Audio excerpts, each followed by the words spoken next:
मुंबई शहरात आता लवकरच पर्यावरणपूरक ई-वॉटर टॅक्सी धावणार आहे। स्वीडनची कॅंडेला कंपनी पर्यावरणपूरक वॉटर टॅक्सीचा पायलट प्रोजेक्ट राबवणार असून लवकरच मुंबईकरांच्या सेवेत ही ई-वॉटर टॅक्सी येणार आहे। गेटवे ऑफ इंडिया ते एलिफंटा आणि गेटवे ऑफ इंडिया ते अलिबाग या जलवाहतूक मार्गाच्या पायलट प्रोजेक्टने मुंबईला भेडसावणारा वाहतूक कोंडीचा प्रश्न सुटणार आहे। याचाच आढावा घेतला आमच्या प्रतिनिधी शिल्पा नरवडे।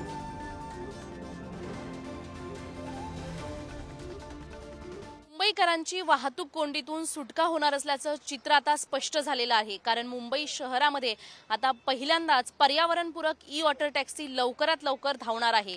त्यामुळे मुंबईकरांची जी उत्सुकता होती ती आता संपणार आहे। सध्या मी मुंबई शहरातील गेटवे ऑफ इंडिया या ठिकाणी आलेली आहे आणि तुम्ही बघू शकता असंख्य प्रचंड प्रवासी आपल्याला बोटीने प्रवास करताना पाहायला मिळतात। मात्र मुंबईकरांची ई-वॉटर टॅक्सी बाबतची जी उत्सुकता होती ती आता संपणार असल्याचं चित्र स्पष्ट झालंय। कारण देशातील पहिली ई-वॉटर टॅक्सी ही मुंबईत धावणार आहे।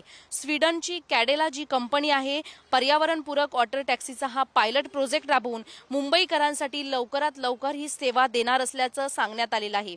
आणि या निर्णयामुळे मुंबईतील वाहतूक कोंडीत अडकणाऱ्या मुंबईकरांना आणखीन एक चांगला, सुलभ आणि सोपा पर्याय मिळणार आहे। ई-वॉटर टॅक्सीत 64 किलोवॅटची बॅटरी असणार आहे आणि या इलेक्ट्रिक वॉटर टॅक्सीमधून 25 प्रवासी हे प्रवास करू शकणार आहे। त्यामुळे येणाऱ्या काळामध्ये जी मुंबईकरांना उत्सुकता लागली होती, वाहतूक कोंडीत अनेक तासनतास अडकण्याची जी शक्यता होती किंवा अनेक नागरिकांना वेळेत पोहोचता येत नव्हतं, त्यांना मात्र आता जी उत्सुकता लागलेली होती ती संपणार आहे। कारण लवकरात लवकर हा ई-वॉटर टॅक्सीचा प्रोजेक्ट राबवला जाणार आहे आणि ही ई-वॉटर टॅक्सी पर्यावरणपूरक मुंबई शहरामध्ये धावणार आहे।